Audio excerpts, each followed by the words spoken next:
I'm 73 years old, and for 40 years I kept a promise that's kept me awake every night since 1983. The doctors tell me I've got 6 months, maybe less. Stage 4 lung cancer. Ironic, considering what I breathed in those forests never hurt me. It was the Marlboro Reds I smoked afterward, sitting in my truck, trying to process what I'd seen. They say the tumors wrapped around my aorta like a fist. They say I should get my affairs in order. My affairs have been in order since August 2nd, 1984. That's the day I signed papers promising I'd never speak about what I found in the Olympic National Forest. That's the day I took $50,000 in cash and drove 300 miles east with my hands shaking so hard I had to pull over twice. But I'm dying now, and the men who made me sign those papers, they can't do anything worse to me than what's already growing in my chest. So I'm going to tell you what happened. I'm going to tell you why I fed a Sasquatch for 40 years. And I'm going to tell you the dark reason it hides from us. Because the real monsters, they're not in the woods. Before November 12th, 1983, I was nobody special. Just another timber cruiser for Weyerhaeuser, marking trees for cutting in the Olympic National Forest. I was 33 years old, divorced 2 years, living in a 1-bedroom apartment in Forks, Washington that smelled like mildew and instant coffee. My furniture came from a Goodwill in Port Angeles. My TV got 3 channels on a good day. I drove a 1978 Dodge Power Wagon, forest green with rust eating through the wheel wells. The bench seat had a crack in the vinyl that would pinch the back of your thigh if you sat wrong. The AM radio was stuck on King FM out of Seattle. Classical music mostly, which I didn't mind. It was better than the silence. My job was simple. Walk into the forest with a clipboard, a diameter tape, and a can of orange spray paint. Measure the trees, mark the ones big enough to cut, calculate board feet, file reports. I'd been doing it for 11 years, ever since I got back from Vietnam and realized I couldn't handle being around people anymore. The trees didn't ask questions. They didn't look at you like you might snap. November 1983 was a strange time to be alive, though I didn't think about it much then. Reagan was on TV talking about the Soviets and that Korean airliner they'd shot down in September. Sally Ride had gone to space. The news kept showing footage of the Beirut barracks bombing, 241 Marines dead. I'd stopped watching the news after that. Too many memories. On the radio, they played Total Eclipse of the Heart about 15 times a day. Bonnie Tyler's voice would cut through the static on those logging roads, and I'd find myself humming it while I worked. Every now and then I fall apart. Yeah, don't we all? My equipment was old, but reliable. I carried a silver compass that I'd bought in 1972, a Brunton clinometer for measuring slope, and a 100-foot Spencer steel tape for plot work. My thermos was dented. Stainless steel, always filled with Maxwell House. 3 scoops, no sugar. I kept a Winchester Model 70 and 30-06 on the gun rack, though I'd only fired it twice in a decade, both times at coyotes getting too close to a survey site. I wore Filson tin cloth pants that could stop blackberry thorns, a plaid wool shirt from Pendleton, and White's boots that I'd had resoled 4 times. I carried a Maglite flashlight that took 4 D-cell batteries and could double as a club. In my pack, a first aid kit I'd assembled myself, a Victorinox Swiss Army knife, a pack of Marlboro Reds, and whatever I'd packed for lunch, usually a peanut butter sandwich and an apple from the Safeway on 101. The work was solitary, which suited me. I'd leave my apartment at 5:30 a.m., stop at the Chevron for gas and a cup of coffee so thick it could strip paint, then drive into the forest before sunrise. Most days, I wouldn't see another human until I got back to town after dark. November 12th started like any other day. I'd been working a tract near Lake Quino, about 47 miles past the ranger station on Logging Road 2180. The area was scheduled for a cut in spring '84, and I was finishing the inventory. Second growth Douglas fir mostly, with some western red cedar and hemlock mixed in. Good timber. Straight grain, the kind of trees that had probably been seedlings when my grandfather was born. The weather had been deteriorating all week. On the 12th, the temperature dropped to 38 degrees by mid-afternoon, and a drizzle started around 3 p.m. By 4:30, it was turning to sleet, and the fog was rolling in thick enough to taste. That particular Olympic Peninsula fog that feels like breathing wet wool. I finished my last plot at 4:47 p.m. I remember because I checked my Timex watch and calculated I had maybe 30 minutes of workable light left. The forest gets dark fast in November, especially with cloud cover. I packed up my gear, marked my position on the USGS topo map with a grease pencil, and headed back to my truck. The power wagon was parked on a turnout about a quarter mile away. I could hear the engine ticking as it cooled. I'd left it running during my lunch break to keep the cab warm. The radio was still on, playing something orchestral I didn't recognize. Violin and cello. Mournful. I tossed my pack in the bed, climbed into the cab, and unwrapped the second half of my Snickers bar. I'd eaten the first half around noon. The chocolate was cold and hard. I chewed it slowly, staring out at the fog, trying to decide if I should finish the last plot tomorrow or call it done. That's when the smell hit me. The smell came through the driver's side window I'd left cracked open, hit me like a physical force, so strong I actually gagged and dropped the Snickers into my lap. It wasn't like anything I'd encountered in 11 years of forest work. Not a dead elk or a bear scat, or even the time I'd stumbled on a rotting cougar carcass in a ravine. This was different. Worse.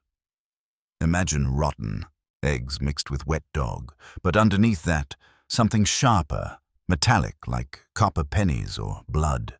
And then another layer, something acrid and chemical that made my sinuses burn. Musk, maybe, but wrongly concentrated. Ancient and aggressive. The smell of something that didn't want to be found. My hindbrain, the part that still lived in the jungle, the part that never came home from Da Nang, screamed one word: predator. I stopped chewing, stopped breathing through my nose. My right hand moved automatically to the gun rack, fingers wrapping around the Winchester stock, but I didn't pull it down. Not yet. The smell was getting stronger. I forced myself to breathe through my mouth, shallow sips of air. My heart was hammering so hard I could feel it in my throat, in my temples, in my fingertips wrapped around the rifle. That old familiar chemical dump, adrenaline lighting up every nerve like a flare. I hadn't felt it this strong since '71, since the night our firebase got hit, and I'd spent 4 hours in the dark listening to movement in the wire. Then I heard it. Breathing. Heavy and labored, with a wet rattle at the end of each exhale. It was coming from somewhere close, maybe 20, 30 yards away, but the fog made it impossible to pinpoint. The forest had gone completely silent. No birds, no squirrels chittering in the canopy. Even the wind had died. Just that breathing. In, out, each breath sounding like it cost something. My hands were shaking. I realized I was holding my own breath, and when I finally exhaled, it came out as a thin wheeze that sounded pathetically loud in the cab. I wiped my palm on my jeans. It came away slick with sweat despite the cold. Bear, I told myself. Just a bear. Black bears den up this time of year. Maybe a grizzly, injured, wandered down from... But I knew it wasn't a bear. The smell was wrong. The breathing was wrong, and underneath the fear, underneath the adrenaline, some deeper instinct was screaming that I was in the presence of something that shouldn't exist. I pulled the Winchester down from the rack slowly, quietly, keeping my movements minimal. I'd loaded it that morning out of habit. 4 rounds in the magazine, 1 in the chamber. My thumb found the safety and clicked it off. The sound seemed impossibly loud. The breathing stopped. My own heart was beating so hard now I thought it might crack a rib. The silence stretched out for 5 seconds. 10. 15.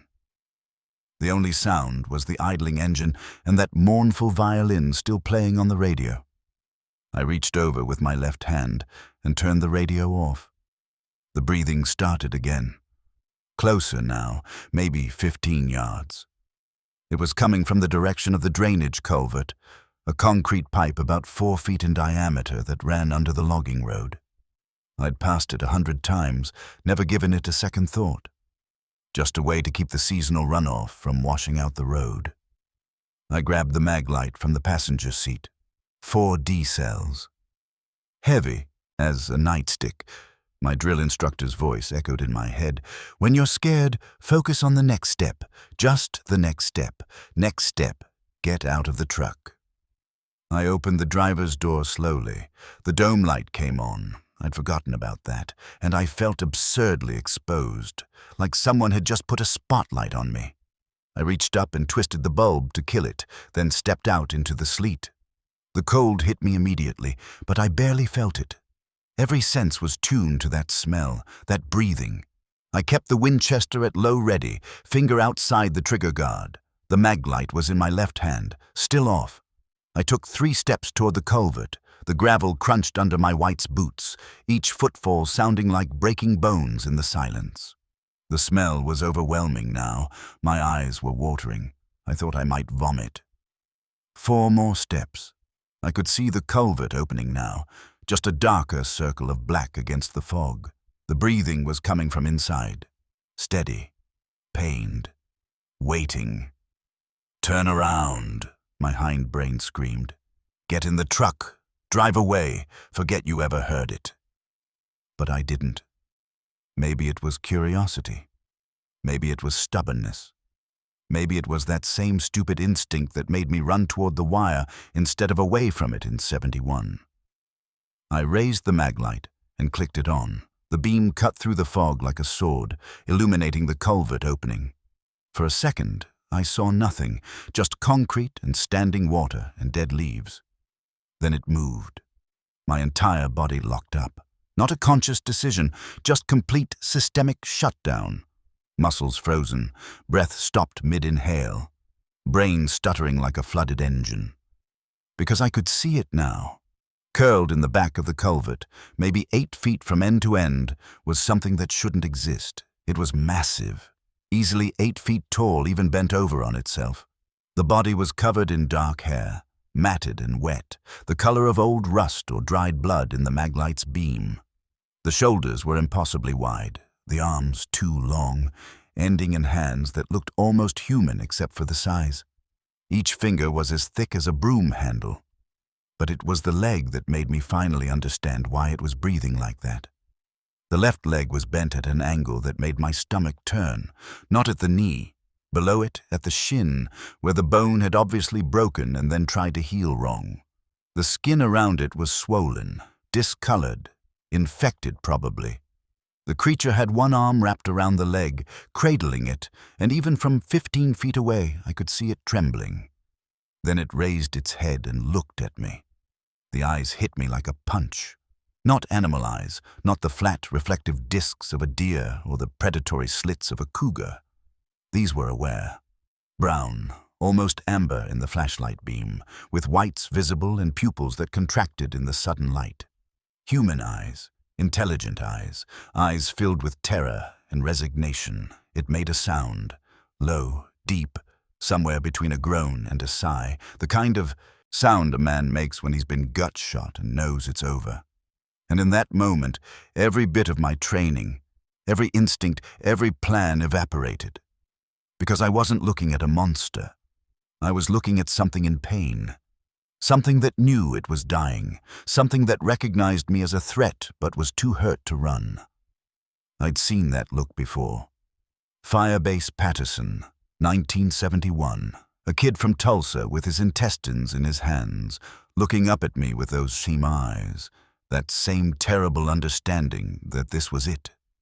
My finger was still outside the trigger guard. The Winchester suddenly felt like it weighed 1,000 pounds. We stared at each other for maybe 10 seconds.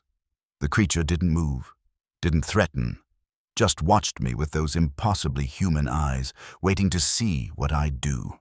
Then, slowly, so slowly I almost didn't see it happen, it lowered its head.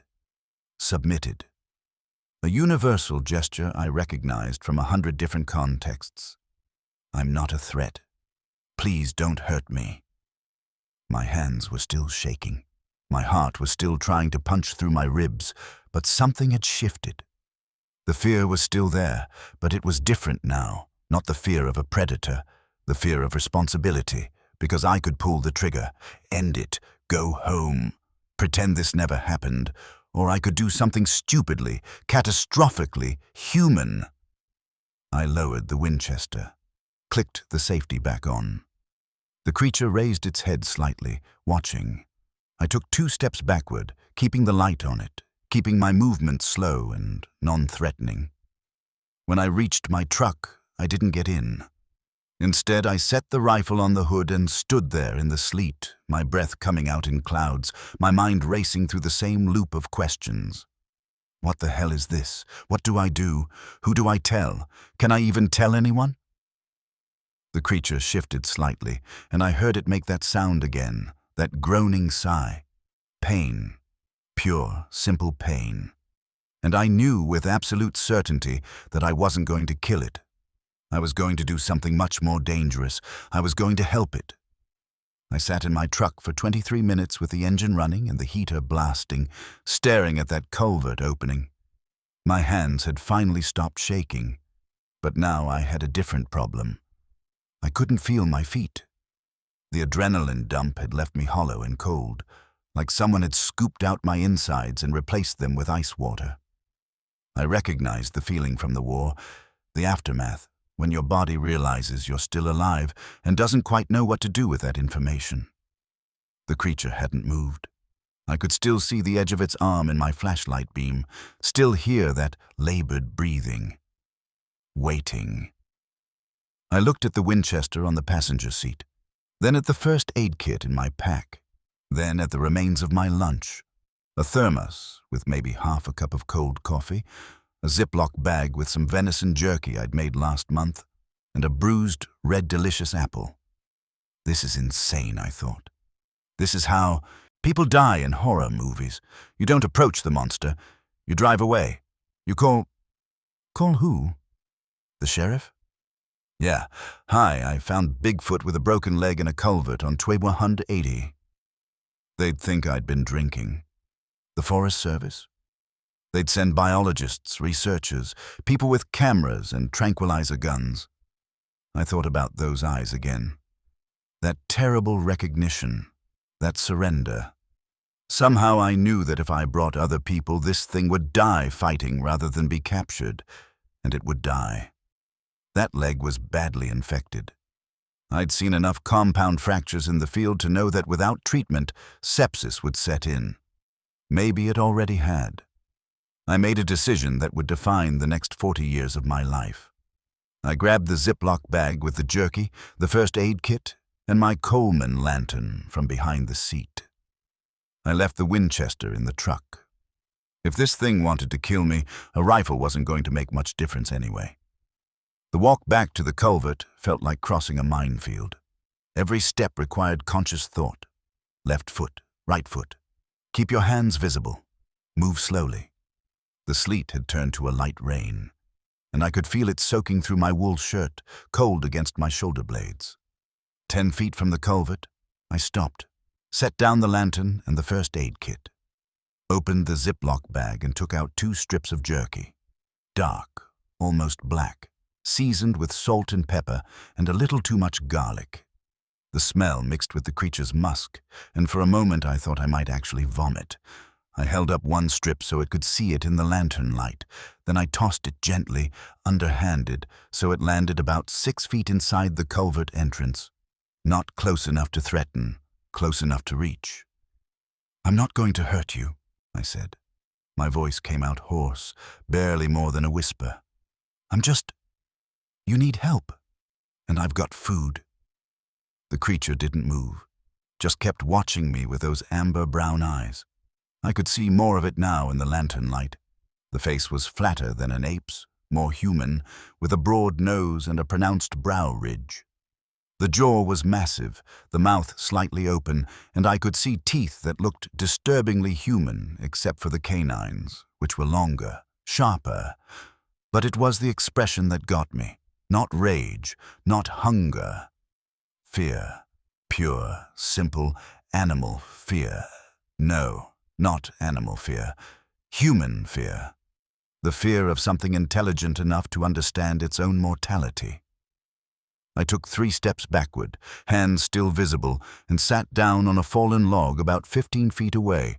The wood was wet and cold through my jeans, but I didn't care. I needed to look non-threatening, and you can't look threatening sitting down. We stayed like that for maybe 10 minutes. Me sitting on the log in the rain, soaked through now and starting to shiver. The creature motionless in the culvert, eyes never leaving me. The jerky lying untouched in the mud. Then slowly, painfully slowly, it reached out. The arm, extended, impossibly long, the hand opening to reveal a palm that looked like tanned leather. The fingers trembled slightly. It touched the jerky strip, pulled back, touched it again. Testing, checking if it was a trap. Finally, it picked up the jerky and brought it to its nose, sniffed. And then, this was the moment that changed everything, it looked at me and made a sound. Not a growl, not a roar, a questioning sound, a soft huff that raised at the end, like an interrogative, like, "Is this safe? Can I trust you?" "Yeah," I said quietly. "It's okay. It's just deer meat. I made it myself last month." It understood my tone, if not my words. I'm sure of that now, because it put the jerky in its mouth and chewed slowly, deliberately, never taking its eyes off me. And then, God help me, I saw its expression change. The tension in its face relaxed. The fear receded just slightly, and in its place, something that looked unmistakably like relief. It was starving. That broken leg had probably immobilized it for days, maybe weeks. It couldn't hunt, couldn't forage. It had been dying in that culvert, alone and terrified, and I'd just given it the first food it had eaten in God knows how long. It reached for the second piece of jerky, pulled it into the culvert, and ate it more quickly. Then it looked at me again with those eyes, and this time I saw something different in them. Hope. I sat on that log for another 20 minutes while the creature finished the jerky. The rain had soaked through to my skin, and I was shivering hard now, but I couldn't make myself leave. This thing, I couldn't keep calling it in my head, but I didn't know what else to call it. This being was watching me with an intensity that felt almost conversational, like it was trying to figure me out the same way I was trying to figure it out. When the jerky was gone, it made that huffing sound again. Then it did something that made my breath catch. It reached down to its broken leg, gently, carefully, and then looked back at me. Deliberately, making sure I was watching, then it pulled back a section of matted fur to show me the break. The bone was visible through the swollen, discolored skin, a compound fracture that had tried to heal at the wrong angle. The flesh around it was dark, almost purple, with red streaks radiating outward. Infection. Advanced infection. I'd seen enough wounds in Vietnam to recognize sepsis when I saw it, but that wasn't what made my hands start shaking again. It was the intentionality. This creature wasn't just showing me an injury, it was communicating, it was asking for help. "Jesus Christ," I whispered. "You understand me, don't you?" It tilted its head slightly, a gesture so human it sent chills down my spine that had nothing to do with the cold. Then it looked at the first aid kit sitting on the ground between us. My first aid kit. The one I'd carried for 11 years and never used for anything more serious than splinters and blisters. Inside, gauze, medical tape, a bottle of betadine, some butterfly closures, a tube of antibiotic ointment, and a handful of Tylenol. Laughably inadequate for what I was looking at, but it was what I had. I stood up slowly, picked up the kit, and took 2 steps closer. The creature tensed, and I froze. "It's okay," I said. I can't fix that, not really, but I can clean it, make it better. Do you understand?" It looked at me. Looked at the first aid kit. Then, and this is the moment I knew for certain I wasn't dealing with an animal, it nodded. Not a human nod. More of a dipping motion of the whole upper body, but unmistakable. Yes. Okay, I breathed. Okay. I need to get closer. I need to touch your leg. Is that going to be a problem? It huffed again, then it shifted its body, slowly, painfully, to angle the leg toward me. An invitation, a submission, trust. I knelt down in the mud at the edge of the culvert, close enough now to smell the full force of its musk mixed with the copper-sweet stench of infected tissue. My hands were shaking again as I opened the first aid kit and pulled out the betadine bottle. "This is going to hurt," I said. "I'm sorry, but it'll help." I soaked a wad of gauze in betadine and reached out. My hand was trembling so badly I had to steady my wrist with my other hand. When the gauze touched the infected skin, the creature went rigid, every muscle tensing, its breath hissing between its teeth, but it didn't pull away, didn't strike at me. It let me clean the wound. I worked for maybe 15 minutes, using the entire bottle of betadine, cleaning away the worst of the infection. The creature's breathing got faster, shallower. I could see its free hand, the one not cradling the leg, digging into the concrete floor of the culvert, the fingers scraping long grooves into the surface. But it never made a sound of aggression. Just that pained hissing, like someone trying desperately not to scream. "I'm sorry," I kept saying. "I'm sorry, I'm sorry, I'm sorry." When I finally sat back on my heels, both of us were shaking. My hands were covered in betadine and something else, pus probably, though I tried not to think about it. The creature was breathing hard, its eyes squeezed shut, its body still rigid with pain. I squeezed antibiotic ointment onto a clean piece of gauze and pressed it gently against the wound, then wrapped it with medical tape. Futile, probably, but it was all I could do. "That's it," I said quietly. "That's all I've got. I'm sorry. It's not more." The creature opened its eyes, looked at the bandage, then looked at me. And then it did something that made my throat close up. It reached out, slowly, carefully, and touched my hand. Not a grab, not a threat, just a touch. The pad of one massive finger resting gently on the back of my hand for maybe 3 seconds before pulling away. The skin was rough, calloused, warm, real. "Thank you." That's what the gesture meant. I knew it with absolute certainty. "Thank you." I sat there in the mud, my hand still tingling from that touch, and felt something break open in my chest. Because I wasn't looking at a monster anymore. I wasn't looking at Bigfoot or Sasquatch or whatever the cryptozoologists called it. I was looking at a person in pain, alone and terrified, who had just trusted a human being for maybe the first time in its life.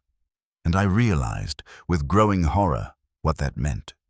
If this was a person, if it could think, could communicate, could feel gratitude and fear and hope, then what the hell had we done to it? What had happened to make it so afraid of humans that it would rather die alone in a culvert than risk being found? I stayed until full dark, sitting on that log while the rain turned back to sleet. The creature watched me the whole time, and I watched it back, neither of us moving, just existing together. Two beings in the forest, connected by something I didn't have words for. Finally, around 7 p.m. I stood up. My legs had gone numb, and I nearly fell. The creature tensed, ready to retreat deeper into the culvert if I approached again. "I'm leaving," I said, "but I'll come back tomorrow. I'll bring more food, better supplies. We're going to fix that leg. Do you understand?"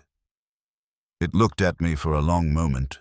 Then it made a sound, softer than before, less questioning, almost accepting. I picked up my first aid kit and the Coleman lantern and started walking back to my truck. When I reached the turnout, I looked back. In the beam of my taillights, I could see it watching me from the culvert entrance, those eyes catching the light and glowing amber red in the darkness. I raised my hand. A wave, a promise. It raised one massive arm in return. I drove home in complete silence, the radio off, my mind racing. I passed two other logging trucks on 2180 and forced myself to wave normally, to look normal, even though I felt like reality had just cracked open and shown me something underneath that I wasn't supposed to see. When I got back to my apartment in Forks, I stripped off my wet clothes, took a shower so hot it turned my skin red, and sat on my couch in my bathrobe, staring at my hands. The right one still tingled where it had touched me. I didn't sleep that night. I just sat there and planned. I made lists in a spiral notebook. Food it might need, medical supplies, tools for making a better splint. I calculated how much money I had in my checking account, $847, and how much I could spend without raising questions. At 3 a.m., I finally admitted to myself what I'd already known in the culvert. I wasn't going to tell anyone. Not the Forest Service, not the sheriff, not my ex-wife or my brother or anyone. Because the moment I told someone, this being would stop being a person and become a specimen, a discovery. Property, and I'd seen what happened to property that the government found interesting. At 5:30 a.m. I got dressed, drove to the Safeway when it opened at 6 and bought 15 pounds of meat, 3 bags of apples, 2 loaves of white bread, and the largest first aid kit they had. The cashier, Sandra, who'd been working there for years, gave me a curious look. "Planning a camping trip?" she asked. "Something like that," I said. I was back at the culvert by 7:45 a.m. before I was supposed to start work. The creature was still there, watching the entrance like it had been waiting. When it saw me, it made that huffing sound again, and I swear to God, it sounded like relief. It was May 17, 1984, 6 months after I first found it in that culvert, when everything changed. The leg had healed, not perfectly. There was still a visible bend in the bone, a hitch in its gait, but it could walk now, could move through the forest with a silence that defied its size. I'd watch it disappear into the trees and understand, finally, why no one ever found these things. They didn't want to be found. And when something that intelligent doesn't want to be found, it won't be. We'd fallen into a routine. Every evening after work, between 6:15 and 6:45, I'd drive to the same turnout on 280. I'd bring food, whole chickens from Safeway, potatoes, carrots, once an entire meatloaf I'd made in my apartment. It would be waiting, not in the culvert anymore, but in the tree line, close enough to see, far enough to run if I brought anyone else. I never brought anyone else. We'd developed a language of sorts, not words. I'd tried talking, but it never responded with sound beyond those huffing noises and occasional low rumbles, but gestures. It would tap its chest to mean me, point to indicate direction, hold up fingers to show numbers. Once, it arranged rocks in patterns that I realized, after 20 minutes of staring, were constellations. It was showing me it understood the sky. I brought a notebook in March. Just a regular spiral bound from the drugstore with a Bic pen. I thought maybe I could draw pictures, communicate more complex ideas. The first time I showed it the notebook, it recoiled, not violently, but definitely, pulling back like I'd shown it a snake. I didn't understand why until I started to write my name. The moment the pen touched paper, it made a sound I'd never heard before. A sharp bark, almost like, "No!" and it grabbed my wrist. Not hard, not painfully, but firmly. Its hand wrapped completely around my forearm, and I felt the strength in it, the casual, terrifying strength that could have snapped my bones like kindling. But it didn't squeeze. It just held me, stopping the pen, and looked at me with those amber eyes. Then it let go, pointed at the notebook, made an X with its arms. "No. Don't." "Okay," I said, my heart hammering. "Okay. No writing. I understand." But I didn't understand. Not then. On May 17th, I brought the notebook again. This time, I didn't try to write. I just set it on the ground between us with the pen on top. An offering. A question. It looked at the notebook for a long time, 5 minutes at least. I could see it thinking, weighing something, making a decision that clearly cost something. Finally, it picked up the pen. Its hand dwarfed the Bic. The cheap plastic disappeared completely in its grip, but it held it carefully, delicately. And I realized with a shock that it had done this before. It knew how to hold a pen. It started to draw. The first image took 10 minutes. It drew slowly, precisely, with none of the clumsiness you'd expect from those massive fingers. When it turned the notebook so I could see, I felt my stomach drop. It was a map. The Pacific Northwest, rendered in surprising detail, the coastline, the mountain ranges, the major rivers, and scattered across it 12 X marks, each one carefully placed in remote areas. Olympic National Forest, the North Cascades, the Wallowas in Oregon, deep into British Columbia. "What are these?" I asked, though I already knew. "Are these your people?" It huffed. Affirmative. 12, I said. "There are only 12 of you." It paused. Then it drew a circle around each X and wrote a number inside. 3, 5, 2, 4. When it finished, I counted 37 total. 37 Sasquatch left in the entire Pacific Northwest. "Jesus," I whispered. "What happened? Where did the others go?" It flipped to a new page and drew again. This image made my hands start to shake. Men in suits. I could tell by the way it drew them, stiff rectangular shapes, ties indicated by straight lines. They were standing over prone figures, bulky and long-armed. Sasquatch. But these Sasquatch weren't moving. The X's over their bodies made that clear. Dead. "They killed you," I said. My voice came out flat. "People killed your people."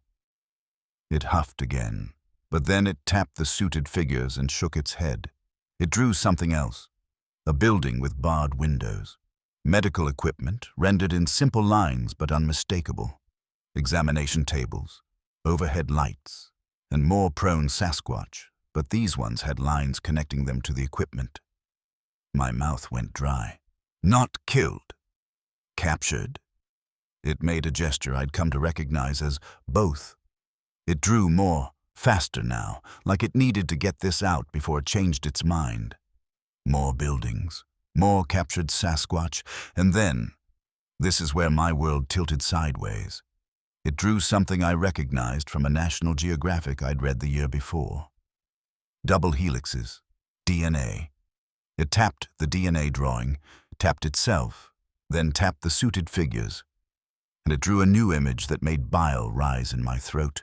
A small figure, half the size of the Sasquatch, standing between a Sasquatch and a human, arms spread to both, a bridge, a hybrid. "No," I said. "No, that's not possible." But it was already drawing again, this time a facility, more detailed than before.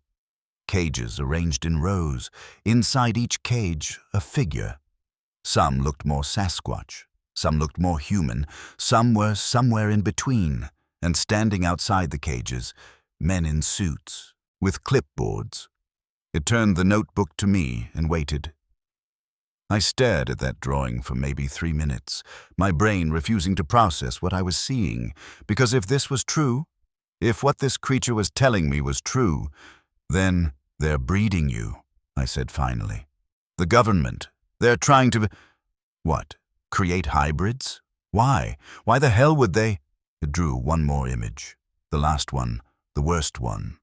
A soldier. I could tell by the helmet, the rifle. But this soldier was massive, 7 feet tall at least, with arms too long and shoulders too broad. Enhanced. And standing beside the soldier, a scientist, indicated by the lab coat, gesturing proudly. Super soldiers. That's what the drawing said as clearly as words. They were trying to create super soldiers, taking the strength, the resilience, the intelligence of Sasquatch and combining it with human controllability, human obedience. And they'd been doing it for decades. "How long?" I asked. My voice sounded strange, distant. How long has this been happening? It held up fingers. 4, then made a sweeping gesture I understood to mean decades. 40 years, since the 1940s, World War II. Of course, when else would the government have started experimenting with creating better soldiers? The ones in cages, I said. Are they your family?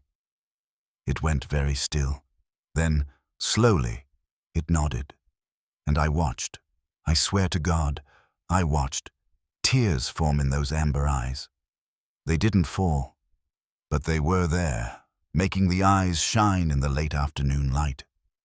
It touched the drawing of the hybrid child, held its hand there for a moment. Then it looked at me, and I knew. That had been its child. "Oh, Jesus," I whispered. "Oh, Jesus Christ, I'm so sorry." It wiped the tears away with the back of its hand. Such a human gesture, it made my chest ache. Then it drew one final image. Me. Unmistakable. It had gotten my profile nearly perfect, even included the flannel shirt pattern. And around me, circled in dark pen, the words it couldn't write but could draw, a gun sight, a target. It pointed to the drawing, pointed to me. Then it drew a line connecting me to the building with the cages. "They'll take you too." I sat back on my heels, my mind reeling. Why? I'm nobody. I'm just a timber cruiser. Why would they care about me? It tapped the notebook, tapped itself, then tapped me. Drew a simple equation. Me plus Sasquatch, ill secret shared, is danger. "Because I know," I said slowly. "Because you told me, and now I'm a liability." It huffed. "Yes." "Then why tell me? Why risk?" I stopped, looked at that drawing of its child again. Understood. You needed someone to know, even if it puts both of us in danger. You needed someone to know what they did. It reached out and touched my hand again, that same gentle touch from 6 months ago. Yes. We sat in silence for a long time after that. The sun was setting, turning the forest gold in shadow. Somewhere, a thrush was singing its evening song. Normal. Everything was completely normal except for the fact that my entire understanding of reality had just been shattered. "I won't tell anyone," I said finally. "I can't. If what you're showing me is true, and I believe you, God help me, I believe you, then the moment I open my mouth, we're both dead. Or worse." It huffed softly. Relief or resignation, I couldn't tell. "But I need you to understand something," I continued. "I can't protect you, not from this. If they find out I know, if they find out we've been meeting," it put a hand up. "Stop." Then it drew one more image, quick and simple. Itself walking away into trees, and beside it, me walking in the opposite direction toward my truck. "Separation. No," I said. "No, we can—" It tapped the drawing insistently, pointed at me, made a pushing gesture. "Go. Live. Forget."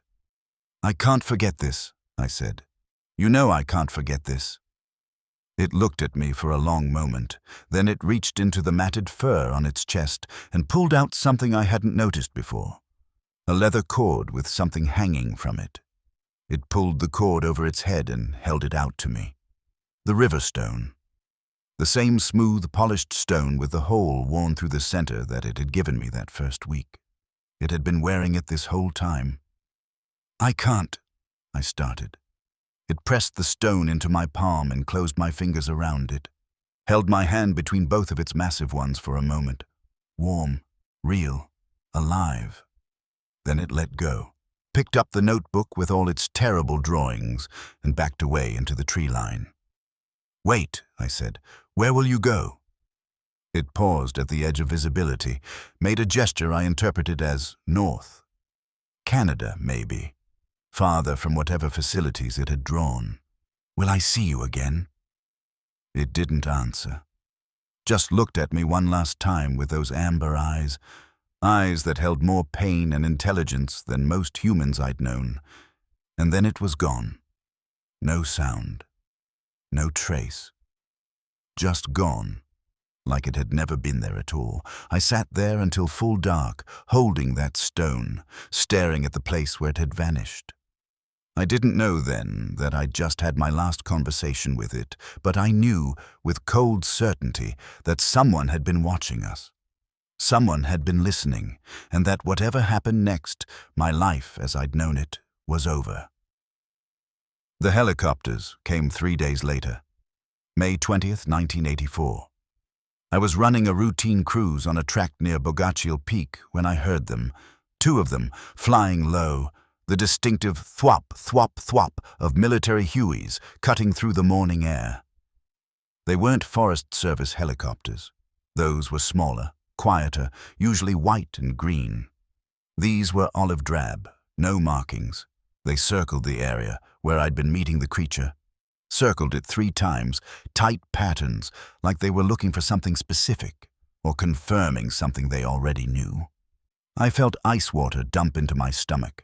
I set down my clinometer with Va, shaking hands, and watched those helicopters through the trees, and I knew that this was it. They'd found out. Somehow they'd found out. I drove past the turnout on 280 that evening.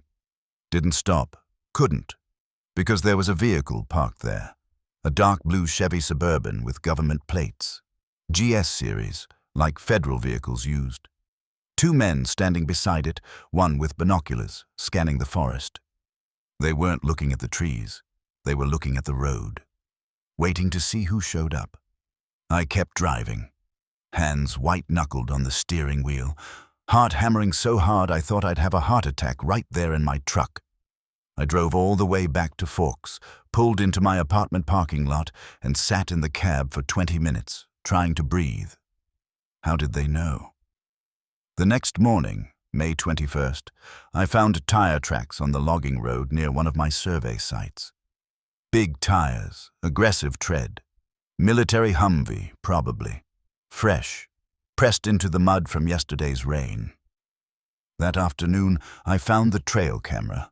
It was strapped to a Douglas fir about 100 yards from the culvert where I'd first found the creature. Olive drab, weatherproof casing, definitely military grade. The lens was pointed directly at the area where I'd been leaving food. I stared at that camera for a full minute, my breath coming in short gasps. Then I walked over, ripped it off the tree, and smashed it against a rock until the casing cracked and the electronics spilled out like guts. Stupid. Incredibly stupid. Because now they'd know I'd found it. Now they'd know I was aware. But I couldn't help it. I was so angry, angrier than I'd been since Vietnam, since the day they told us we were pulling out and leaving half our friends in the ground. Because this thing, this person I'd been helping, was being hunted, tracked, and I'd led them right to it by being careless, by not checking for surveillance, by being a goddamn amateur. I drove home in a fugue state, barely seeing the road. When I pulled into my parking lot, the Chevy Suburban was there. Parked 2 spaces from my truck. They were waiting in my apartment. I don't know how they got in. Picked the lock, probably, or had a key from the landlord. When I opened the door, 2 men were sitting on my couch. Both in their 40s, both wearing the kind of clothes that are supposed to look civilian but scream federal agent. Dark slacks, button-up shirts, no ties. One had a manila folder on his lap. "Mr. Patterson," the one with the folder said. He didn't stand up. "We need to talk."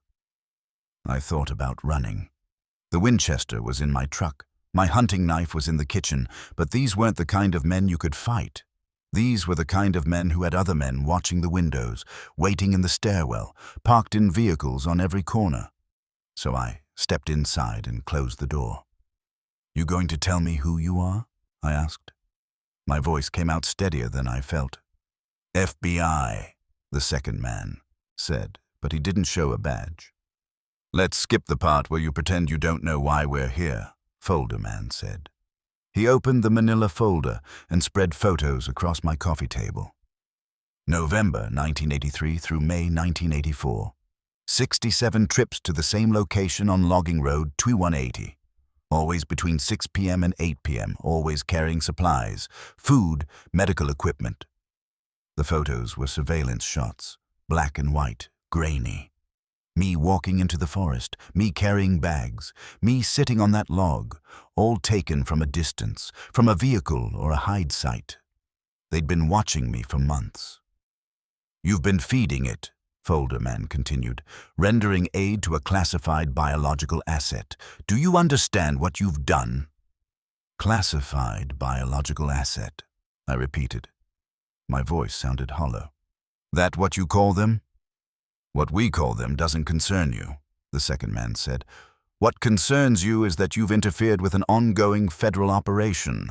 That's a felony under about 6 different statutes." I looked at the photos, then at the men. "Where is it? What did you do with it?" "Again, not your concern." "I want to know." "What you want," folder man said, his voice hardening, "is irrelevant. You're going to sign a non-disclosure agreement. You're going to accept compensation for your cooperation, and you're going to forget everything you saw in those woods. You're going to forget this conversation. You're going to forget we exist." He pulled another paper from the folder, a legal document, dense with text. A pen appeared from his pocket. "And if I don't sign?" The second man smiled. It didn't reach his eyes. "Then we charge you with interfering with a federal wildlife preservation program. Criminal trespass on restricted land. Yes, that whole area is restricted now, as of last week. Destruction of federal property. We found our camera. And if we really need to, we can make things much worse for you. False statements, conspiracy. Hell, we can probably work espionage in there if we get creative." "You'd spend the next 1 years in federal prison," folder man said. "Minimum security if you're lucky, maximum if you're not. Either way, your life as you know it is over." I looked at the contract, at the signature line, at the dollar amount typed on the bottom. $50,000. "What happened to it?" I asked quietly. "The one I was helping. Did you—" "It's alive," folder man said. "Relocated. You don't need to know more than that." I didn't believe him, but I also knew I had no choice. "There are others," I said. "Other people who know about them. You can't silence everyone." "We don't need to silence everyone," the second man said. "We just need to silence the ones who matter. The ones who have proof. The ones who've made contact. People like you, Mr. Patterson." He leaned forward. "You're not special. You're just unlucky. Wrong place, wrong time, wrong choice to be a good Samaritan." I picked up the pen. My hand was shaking. "One more thing," folder man said. "You're being transferred. Eastern Washington, Colville National Forest.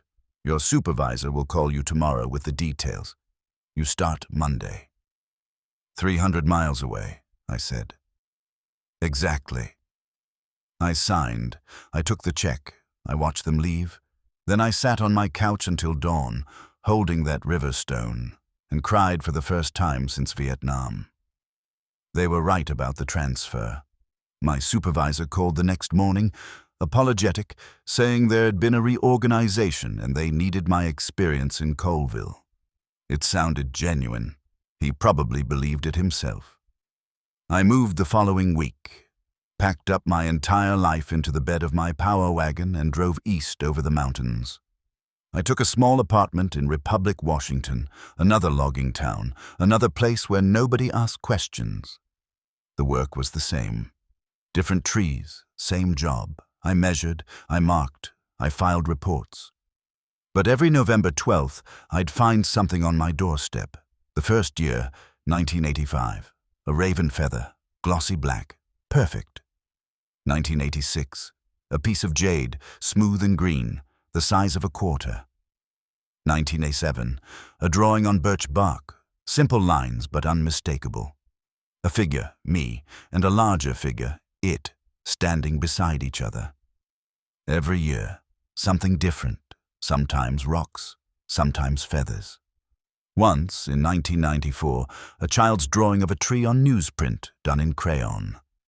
It was still alive. And it remembered. I never tried to find it, never went back to the Olympic Peninsula except to drive through on my way to Seattle, because I knew they were still watching.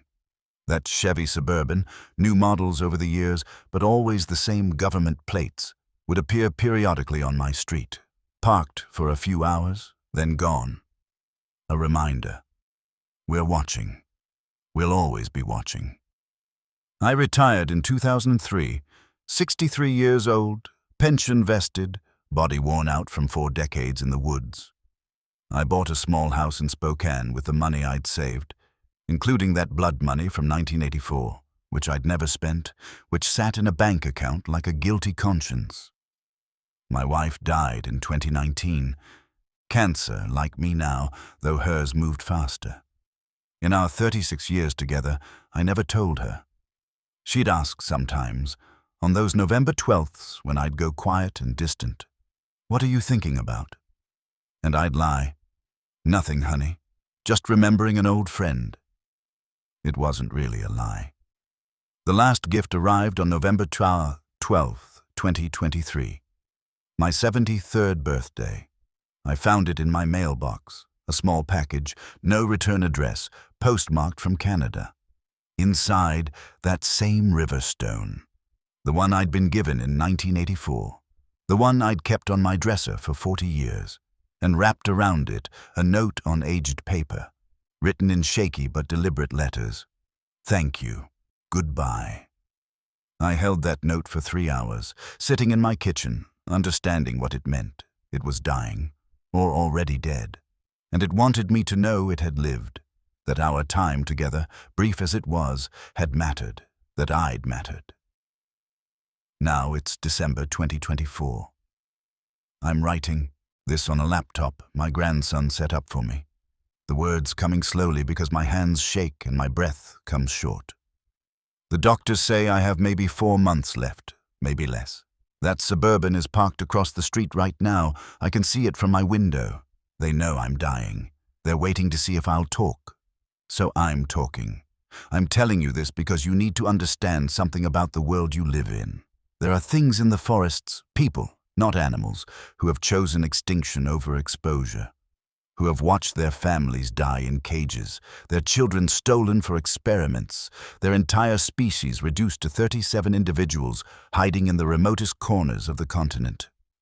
And our government knows. They've always known. They've been hunting them, capturing them, trying to weaponize them since the 1940s.